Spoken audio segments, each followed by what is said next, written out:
evening, everybody. I am John O'Loughlin. Welcome to my channel. And tonight we are reading from Rulers of Evil by Tupper Saussy. We are now at our 12th part of the book. Good evening, Kathy Sue. Thank you so much for being here. Corky, it's always a pleasure to have you in the chat. And we have, 14 people with us already. And I'm looking forward to this bit of Tupper Saussy's book, because he really does emphasize the importance of two of the Carroll family that are here in Maryland. Charles Carroll of Carrollton. Hello, Ann. How are you? Charles Carroll of Carrollton. And maybe Andy can find a Wikipedia page for Charles Carroll of Carrollton, because there's something I want to show about that. And while he's looking for that, the other one is John Carroll. John Carroll of, the area that would be Washington, D.C.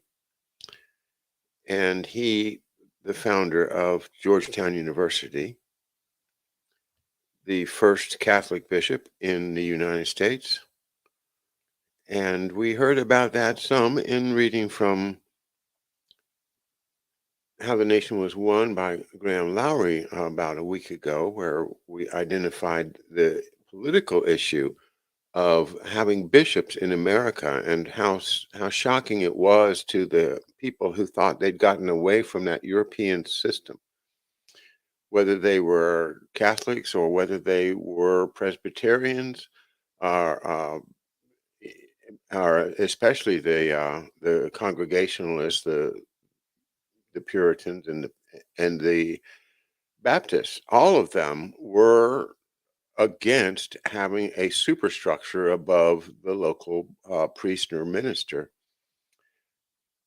Nevertheless, politically, it was somehow became the fact that first a Catholic and then an Anglican bishop was appointed, and then from there, of course, it's just grown like crazy.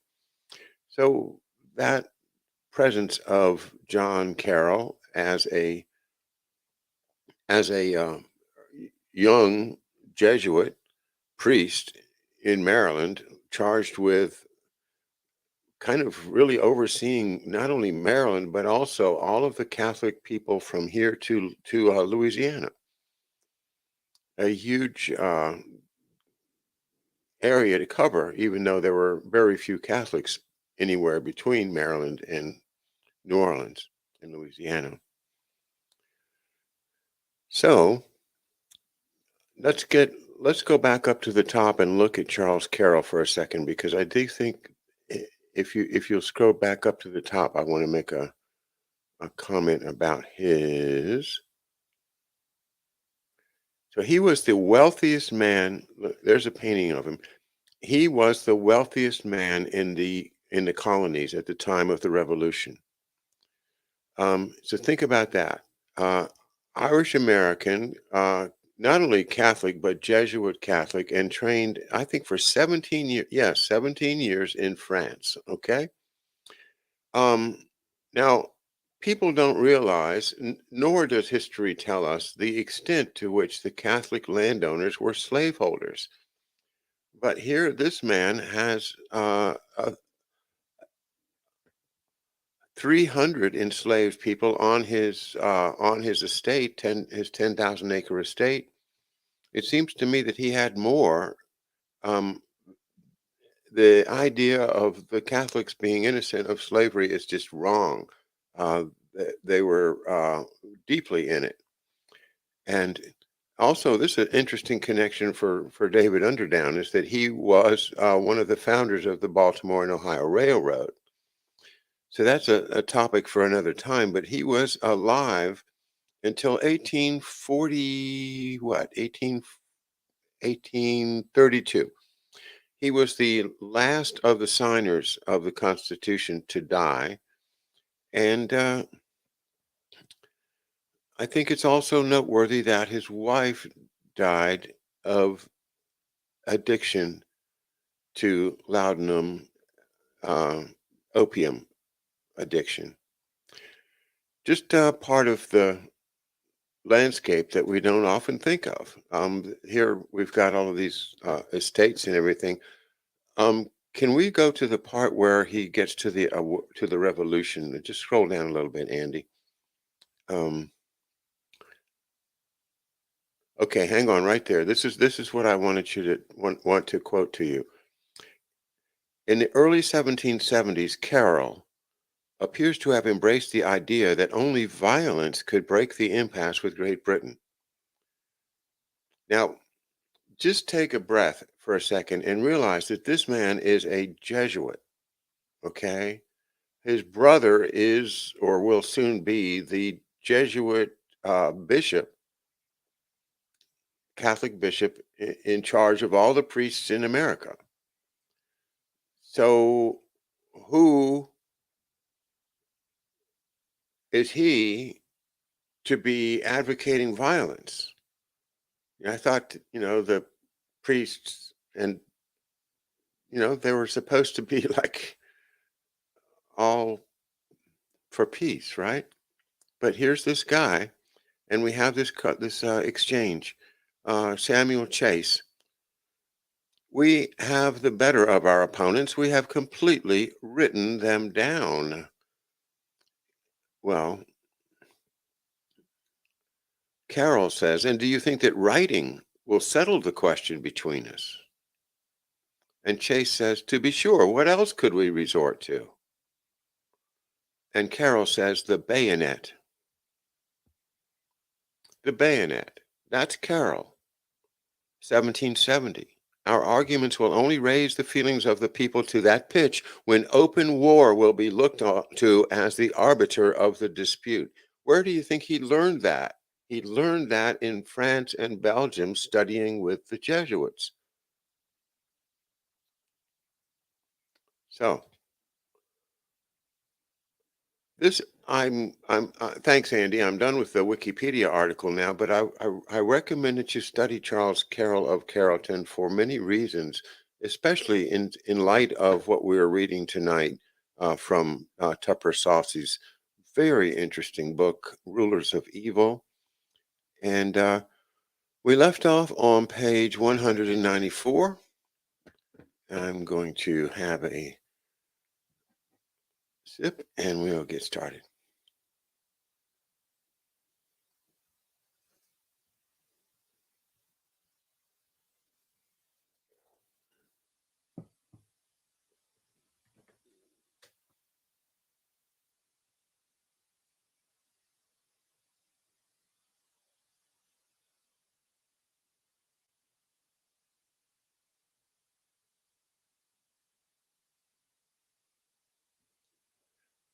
Have a mute button. You have to remember to unmute it. But by the way, I don't know if you saw my cup here, but this here was designed by Drummer, and she has produced this for a sample to see if I like it or not.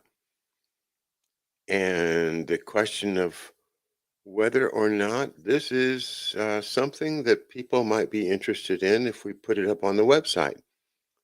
So if you have a moment, post a comment. You like the mug? All right.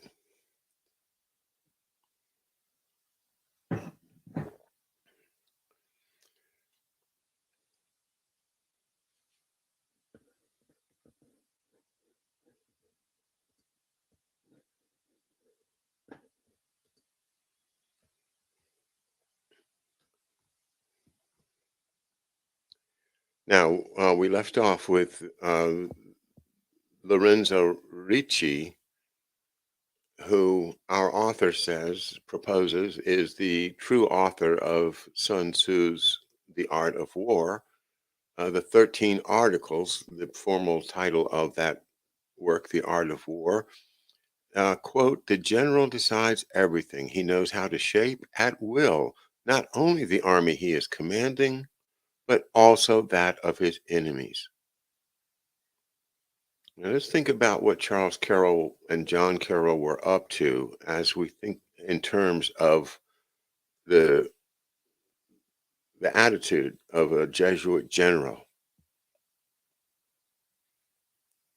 And post-mortem attendance in America. In other words, just recall that um, in the last episode, uh, he died, and our author, of course, doesn't accept that. He says, "Well, no, no, it was very common for people to fake a death and disappear."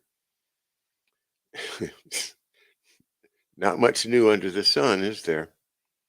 So, did he disappear and come to Maryland? And is his name the name that we see on Ritchie Highway when we drive to Baltimore? Interesting questions.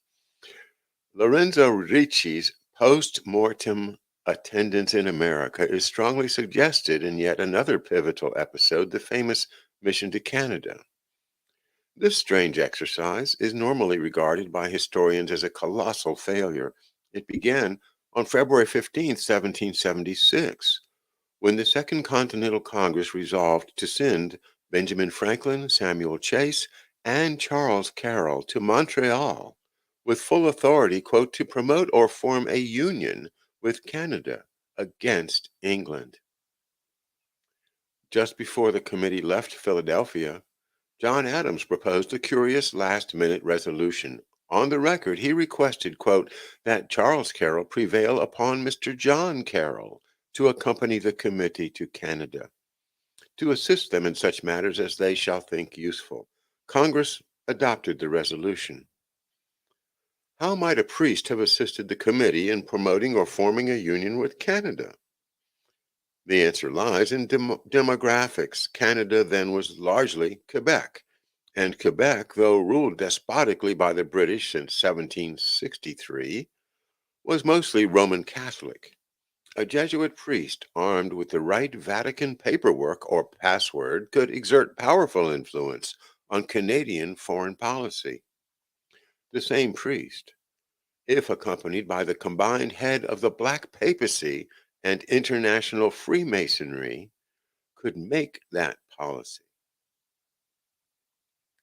And just as a reminder, Saussy also uh, posits the idea that the superior, the general, superior general of the Jesuits is also the secret head of Freemasonry, or at least was in the 1700s.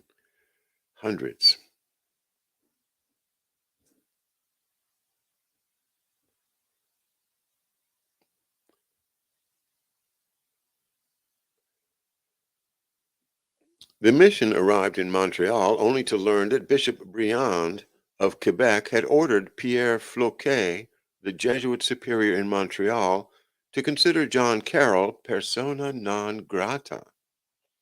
Floquet, however, defied his bishop and invited Carroll to say a mass in his home anyway, for which Floquet was immediately suspended from his priestly functions. The incident colored the mission with disaster.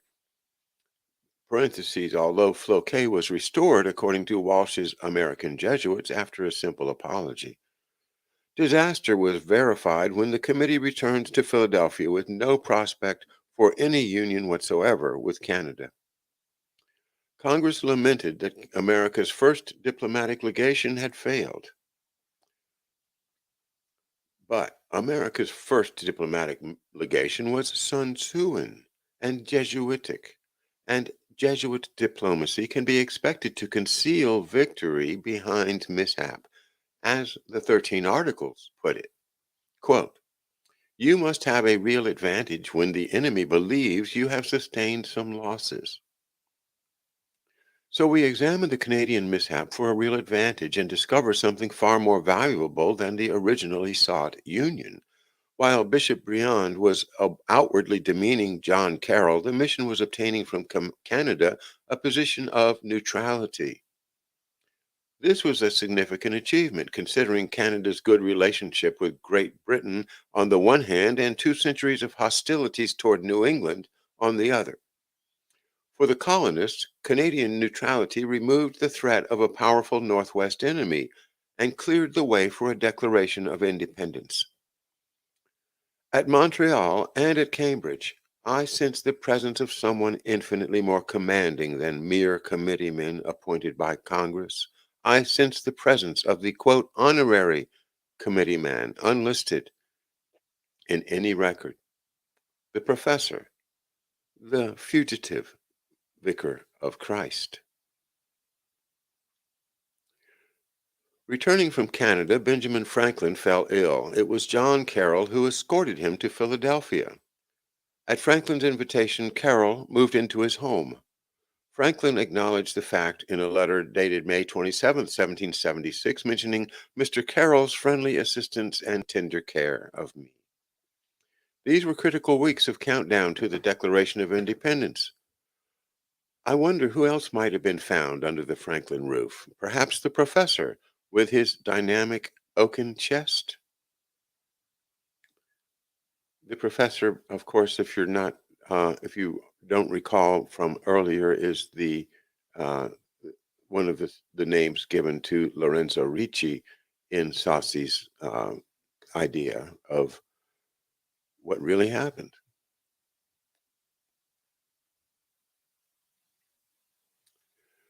Philadelphia was crawling just now with social activists from all over, the very people Lorenzo Ricci had appointed John Carroll as prefect of the sodality to organize, the home of America's preeminent Freemason, with Carroll's and perhaps even Ricci in residence, would have become the main clearinghouse for sub rosa congressional business. On July 3rd, 1776, John Adams took pen in hand and dashed off a letter to his wife Abigail. Adams was a writer of Mozartian facility, concentration, and confidence.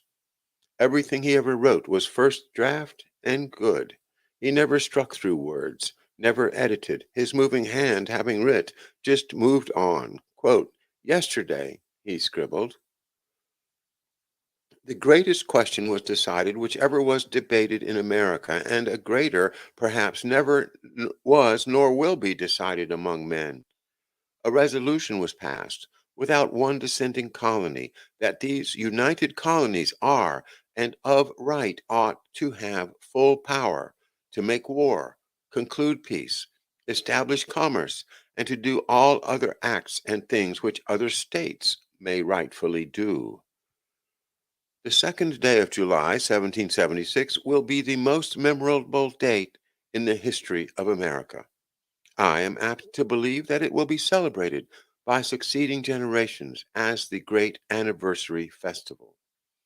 It ought to be commemorated as the day of deliverance by solemn acts of devotion to God Almighty. It ought to be solemnized with pomp and parade, with shows, games, sports, guns, bells, bonfires, and illuminations from one end of this continent to the other from this time forward forevermore.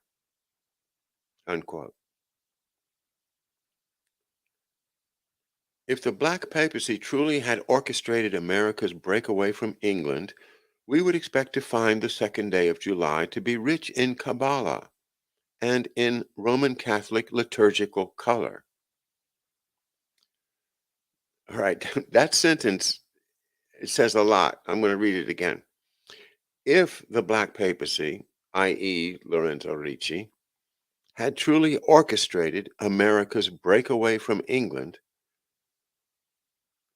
we would expect to find the second day of July to be rich in Kabbalah or Kabbalah, however you say it, and in Roman Catholic liturgical color. Why? Where does he get that idea? Well, because he studied it.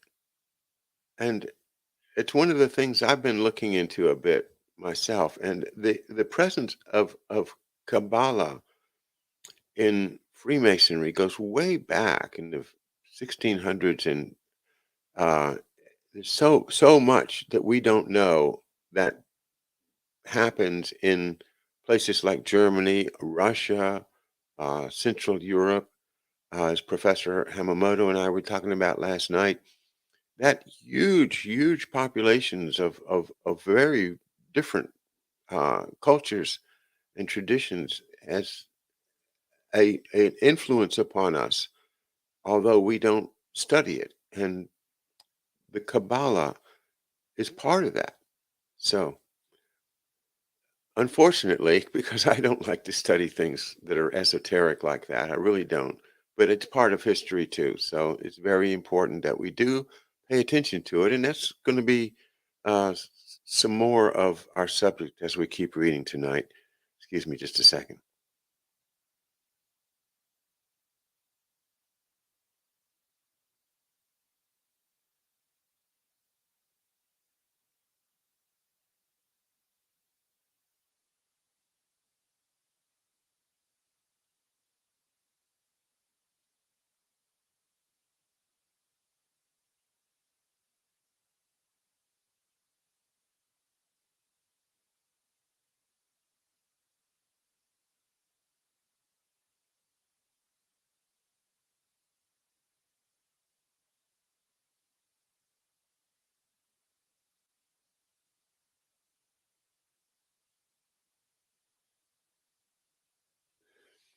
Hey, Corky, you say esoteric? Oops, guilty. All right, Corky. Oh,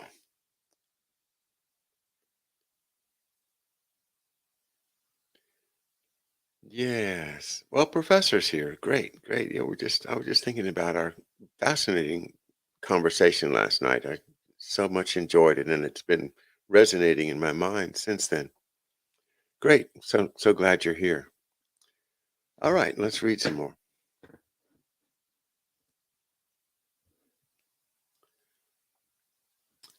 All right, one more time. If the Black Papacy truly had orchestrated America's breakaway from England, we would expect to find the second day of July to be rich in Kabbalah and in Roman Catholic liturgical color. The liturgical calendar is a process, authorized nowhere in the Bible, through which faithful Catholics may plead with Almighty God for favors through the merits of ascended saints on special feast days. Supposedly, the prayerful performance of an act on a date the Church has consecrated to a saint endows the act with the mystique of the saint, as well as the saint's intercessory prayers to God for success. Maryland history. I love this part. Maryland history, for example, because I can walk over to the edge of my island and look at the St. Clement's Island where the Jesuits, where the first settlers landed in 1634, and just see the history spreading out from there. It's it's part of my whole life really. I've lived in Maryland almost all of it.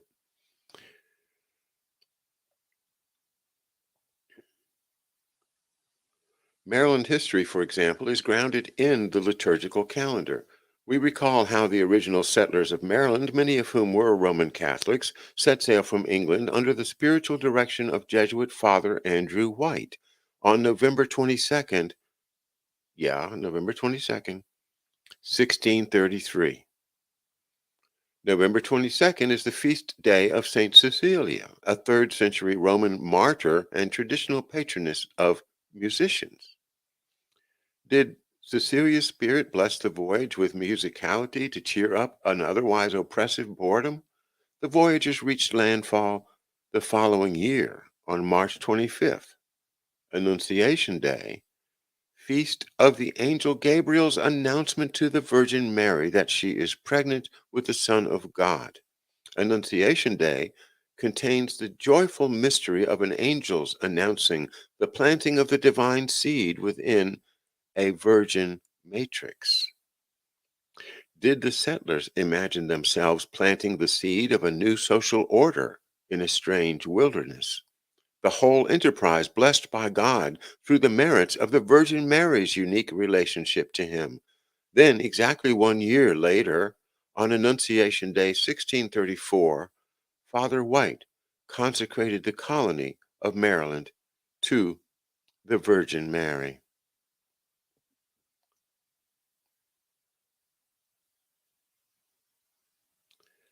The second day of July in this year 1776 was Visitation Day. Oh, by the way, he didn't mention it, but those of you that are interested in these things should also know that on March 25th is the first day of the year according to the Gregorian calendar, which was the calendar in early in Britain at the time of the uh, the Ark and the Dove that bore the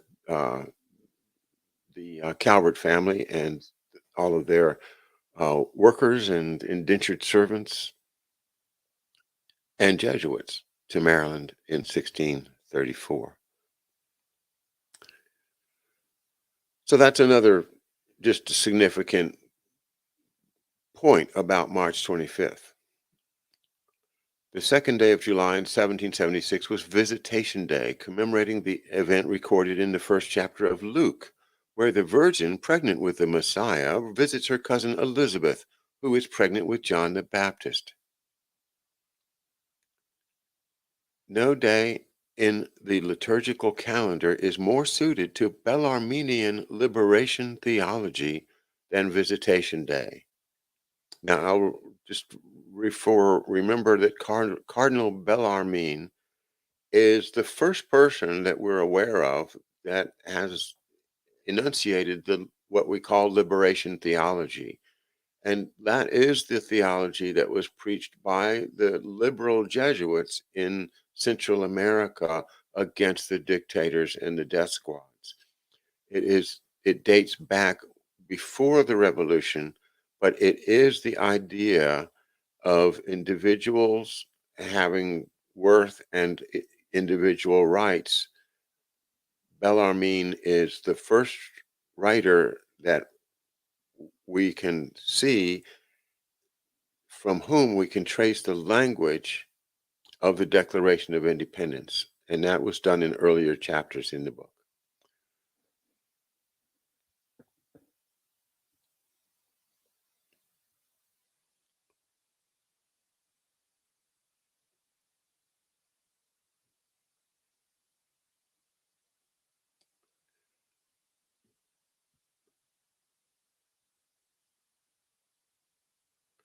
Okay. Saint Margaret Marie Alacoque, whose visions inspired the Jesuit social action cult of Sacred Heart.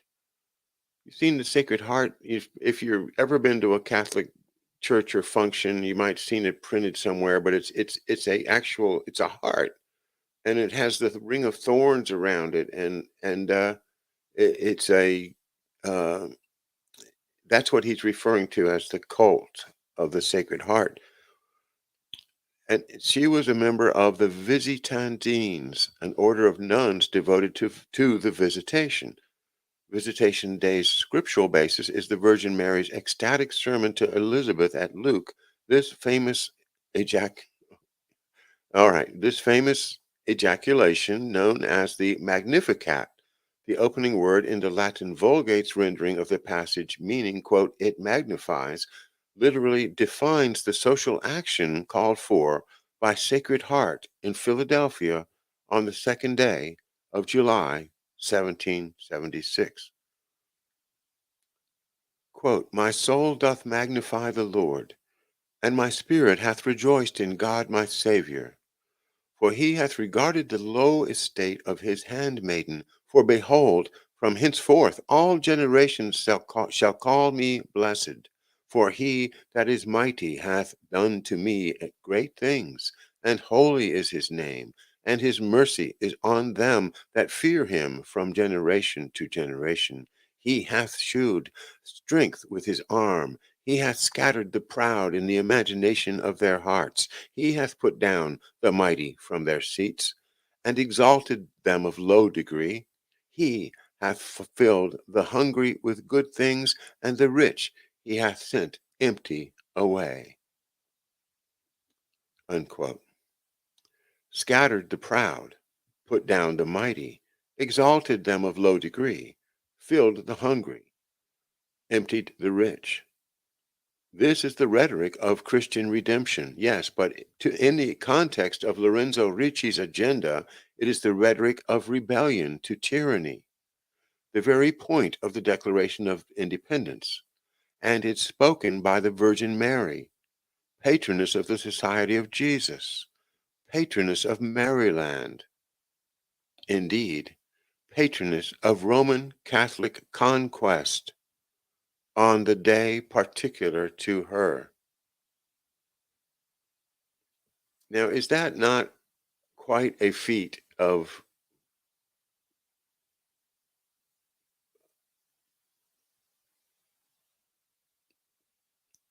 exposition of an amazing theory that every time I read it, and this is my third time, I believe that he's really got something here. It's remarkable, is it not, to think that Mary Land really is the invocation of Mary, the quasi goddess, virgin mother, saint, mother of Jesus, whose characteristics are very, very similar in very important ways to the Isis character of earlier religions, and how that Isis character has a way of affecting through Freemasonry.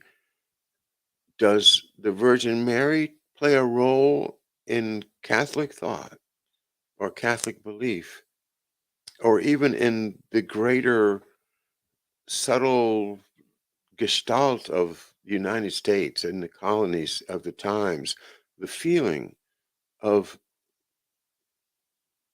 what what are we responding to? Are we responding to a Calvinist, John Knox rigid state? No, I think not. I think we're responding to something inherently in the female goddess realm. All right, enough of my.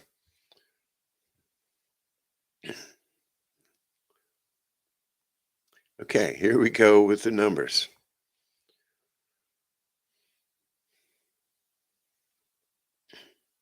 Even the year of independence seems divinely validated by the perfect design of sixes and sevens contained within its expression in Roman numerals MDCCLXXVI. MDC is 1600, and now he does the numerology way of counting where you add the digits together. So 1 plus 6 equals 7. CLX equals 160, and he says that is 1.1 plus 6 equals 7 also. XVI equals 16, which is also a 1 plus 6 equals 7. Particularly fascinating is the way the Latin equivalent of 1776 is structured upon 666 and 777. Swiss theologian E.W. Bullinger, in his scholarly guide to biblical arithmography, titled Number in Scripture, says that 6 in the Bible is always associated with humanity, 7 with divinity. The two numbers total 13, which Bullinger says is biblically associated with rebellion. MDCCLXXVI 1776 really does seem to be a unique convergence of time and human rebellion in the service of a divine ordination. This is eerily corroborated by John Adams's letter to Abigail on July the 3rd. He confides to his wife that independence should have been declared in December of 1775. Quote, had a Declaration of Independence been made 7 months ago, it would have been attended with many great and glorious effects. If I could write with freedom, I could easily convince you that it would, and explain it to you. Explain to you the manner how. Adams never fully explained how the earlier declaration would have produced great and glorious effects. However, the numbers suggest it would have rather fizzled. Roman numerals for 1775 fall into the following groups. MDC is 1 plus 6 is a 7. CLX is 160 is a 7. And XV is 15, which is a 6. Plain to see, December 1775 fails as a Kabbalah. It gives no indication of divine approval to rebellious humanity.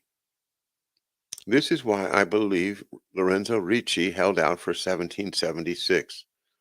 Of course, a sufficiently Gnostic Jesuit would see in MDCCLXXVI more than good numbers. He would see an encapsulation of the very origins of the Society of Jesus. MDC would give him Milice du Christ, which is French for, I guess it's French, for Christian militia, the official classification of the Knights Templar and the Society of Jesus. MDC also produces Medici, the family name of Pope Leo X, whose degeneracy provoked Martin Luther to create the Protestant movement, which in turn created the need for the Society of Jesus. CLX specifies the Ignatian era, which historians have ever since called the century of Leo X, Leo X. And the last three numerals name the century of Leo X, the 16th century, XVI. Well, I never thought of Jesuits as being interested in Kabbalah, and I would like to hear more background to that. But certainly, the Kabbalah is evident in Freemasonry, and if Ricci is able to unite Freemasonry and the Jesuits either overtly or covertly through the manipulation of numbers, then this makes sense. I'm not totally sold, though.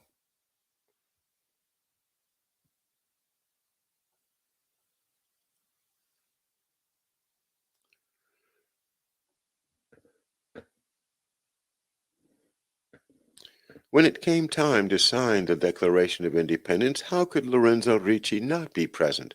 How could he, who had labored more than 17 years for this superbly Bellarminian ambiance, not participate in the excitement? There is a story, usually told in conjunction with the professor and the flag committee, involving another mysterious stranger, one who suddenly appeared in the legislative chamber of the old State House in Philadelphia on the night of July the 4th. The moment was tense. Independence had been resolved, but the documents lacked signatures. Some were having second thoughts about the risks. Masonic historian Manly P. Hall, and he's somebody you might want to look into for exactly that, Masonic history, writes, quote, "It was a grave moment, and not a few of those present feared that their lives would be forfeit for their audacity. In the midst of the debate, a fierce voice rang out. The debaters stopped and turned to look upon the stranger. Who was this man who had suddenly appeared in their midst and transfixed them with his oratory? They had never seen him before. None knew when he had entered, but his tall form and pale face filled them with awe. His voice, ringing with a holy zeal, the stranger stirred them to their very souls. His closing words rang through the building. God has given America to be free." As the stranger sank into a chair, exhausted, a wild enthusiasm burst forth. Name after name was placed on the parchment. The Declaration of Independence was signed. But where was the man who had precipitated the accomplishment of this immortal task, who had lifted for a moment the veil from the eyes of the assemblage and revealed to them a part, at least, of the great purpose for which the new nation was conceived? He had disappeared, nor was he ever seen again, or his identity established. Be warned, this is only a story, unsupported by primary source material. John Adams, the most talkative of the framers, said not a word about it. But we know from Adams's own pen that some kind of gag order had been imposed upon the signers. If I could write with freedom, he had told Abigail. Could Manly Hall have received the story through Freemasonry's well insulated oral tradition? Could the stranger whose voice rang with a holy zeal have been the professor Lorenzo Ricci? Could the wild enthusiasm with which the legislators signed the declaration have resulted not from Ricci's inspiring pep talk, but upon his disclosure of documents taken from the oaken chest? Documents easy for the vicar of Christ in his capacity as Freemasonry's unknown superior to obtain, guaranteeing that the International Monetary Network would indemnify the signers for their action. My mind, informed by an ever increasing knowledge of how the greatest clandestine warriors fight, has no problem whatsoever believing this to be the case. It is exquisitely consistent with the formation of a Febronian union of 13 Protestant colonies ordained to be ruled from a federal city named Rome, a city situated within the See of Baltimore under the protection of the patroness of the Society of Jesus.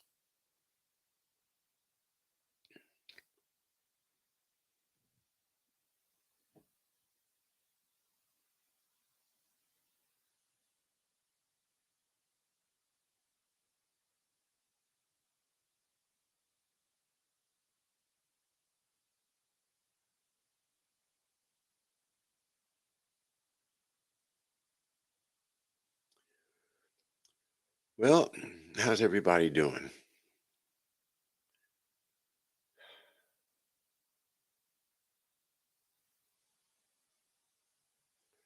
Yeah, The Secret Cult of Mary at the Foundation of the American Republic, Professor. That's it. I have not read any Dan Brown. I imagine that you, being the cultural forensic expert, probably have not avoided it, but I have a hard enough time keeping things straight that I find in nonfiction books. I don't want to clutter my mind with things. That's why I stay away from UFOs, for instance. I'm not saying they're not it's not real. I'm just saying I just don't do it. That's all. I just can't. I got so much. Mm.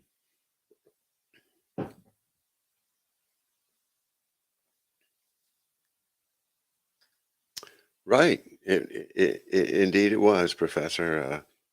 That's part of the earlier part of the book. You probably remember from there. But I've been tracing that, historically as I don't know if you were here when I was talking about it another night, but how on it, it, right down here where I live, on our side of the Potomac River, we have a Pope's Creek. And on the Virginia side of the Potomac River, there's another Pope's Creek. And this Pope family is early Catholic settlers that owned the part of Washington, D.C. that became called Rome. So,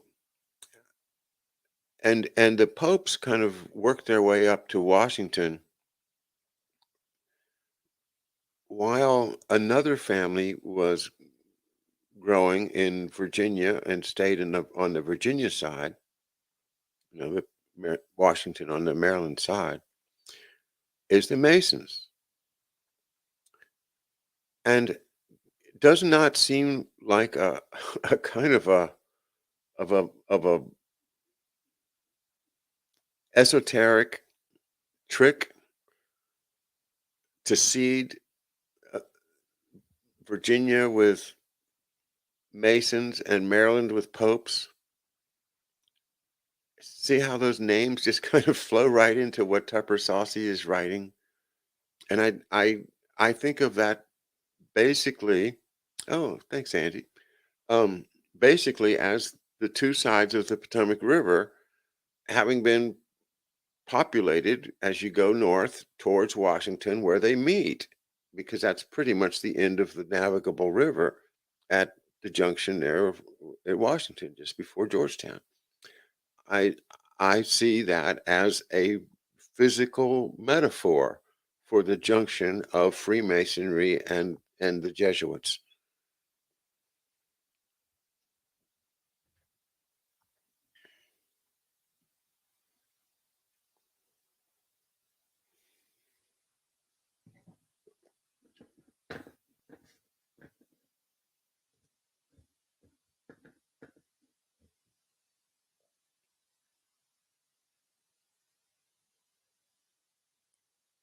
One of the more intriguing clues that the United States of America was established under regimini militantis ecclesiae is the new republic's Great Seal.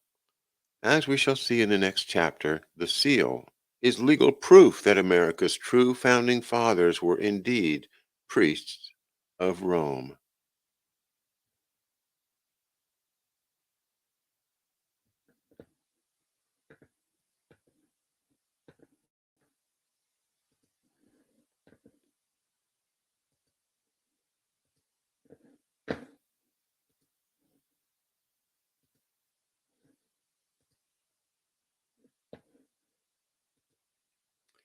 So here is a page from the book with us. Of course, these are black and white, but you can see the images.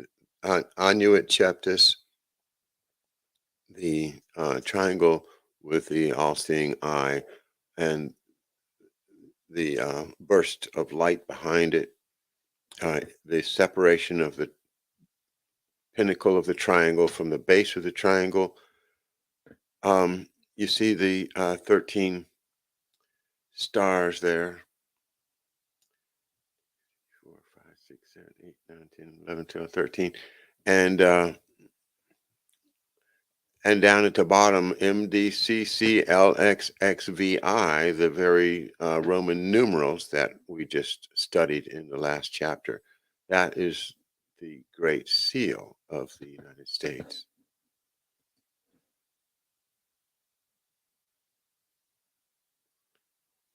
And his next chapter, he calls it American Graffiti. There is a universal legal tradition that requires acts of a governmental authority to be marked by a seal. Otherwise, the acts are not authentic.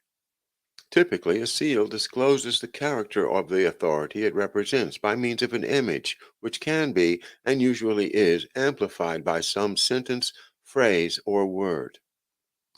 The first seal of the United States of America, designed to authenticate all governmental actions under the Declaration of Independence, was presented to Congress in August 1776.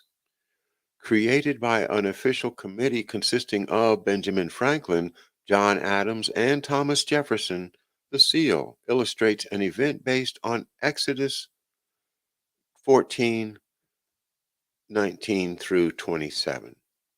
It is a cameo of Moses leading the Israelites through the parted waters, while a chariot-bound Pharaoh, wielding a sword and wearing the crown of tyranny, perishes in the maelstrom. Framing the picture are the words, quote, "Rebellion to tyrants is obedience to God." And there you see it.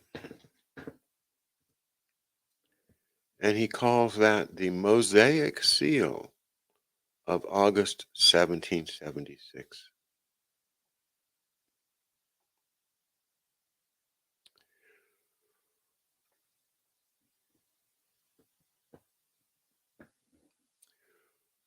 Well, we're going to have a full chapter of details about the seal and about more about the iconography of that. And when we do that, I'll bring into the discussion a very special book that I have.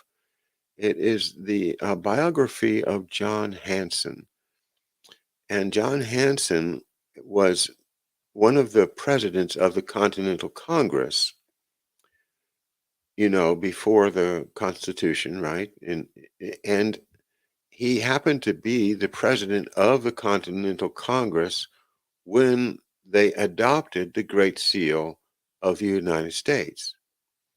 So a lot of the um, discussion of what did that seal mean is part of who John Hanson was.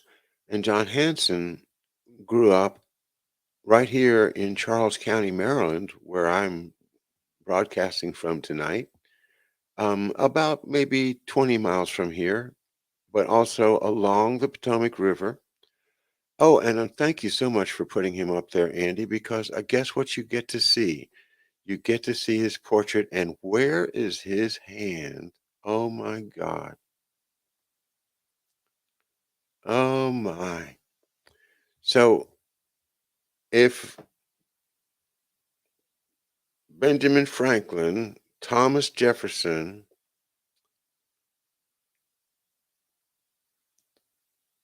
and the other one, I forget, designed it, it was John Hanson who signed it into law and made it official. So that's a man that I've studied a bit of. I've looked for literature on him everywhere, and there's just not very, very much. But there's a great article back in the Maryland History magazine from back maybe 50 years ago now that I'll dig out, which really does describe him and some things about him that may be the reason that he's not very well known. All right. Thanks so much. Everybody have a wonderful weekend. I'm going to have a wonderful weekend. I get to play music all weekend. It's the holiday season, and thank goodness the, the gigs are coming back for us musicians. So I'll be enjoying myself until Monday, and then I'll see you on Monday. Now, next week, we've got an amazing week lined up. We've got on Monday, we have Garland Nixon will be back at 8 p.m. and or 8:15 p.m.